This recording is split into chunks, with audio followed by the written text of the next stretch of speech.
మతాలు ప్రాంతాలకు అతీతంగా ప్రజలంతా కలిసిమెలిసి ఉండే ప్రాంతం సికింద్రాబాద్ అంటూ డిప్యూటీ సీఎం భట్టి విక్రమార్క అన్నారు.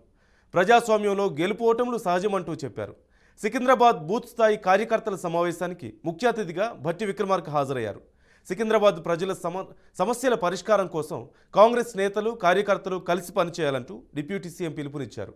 హైదరాబాద్ ప్రజలకు త్రాగునీటినిచ్చిన ఘనత కాంగ్రెస్దేనంటూ భట్టి స్పష్టం చేశారు. ప్రజాస్వామ్యంలో గెలుపోవటములు అనేది సహజంగా జరిగేటువంటి ప్రక్రియ.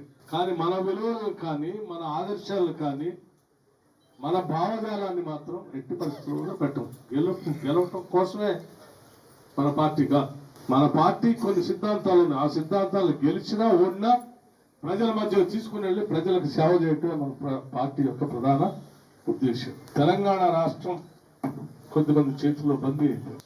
రాష్ట్రంలో తెలంగాణ ప్రాంతంలో ఉన్నటువంటి వనరులు సంపద అంతా కూడా తెలంగాణ ప్రజలకే చెందాలని చెప్పి కొన్ని దశాబ్దాలుగా ఉద్యమాలు జరిగినాయి. ఆ ఉద్యమాల్లో వచ్చి నిజమైన తెలంగాణ ప్రజలకి వనరులు సంపద అంతా వాళ్ళకే చెందాలి. ఆ చెందాలి అని అంటే ఒక ప్రత్యేక రాష్ట్రం ఉంటేనే న్యాయం జరుగుతుందని నమ్మి పార్లమెంట్లో మనకు బలం లేకపోయినప్పుడు అందరినీ ఒప్పించి మెప్పించి శ్రీమతి సోనియా గాంధీ గారు తెలంగాణ రాష్ట్రాన్ని ఇచ్చారు.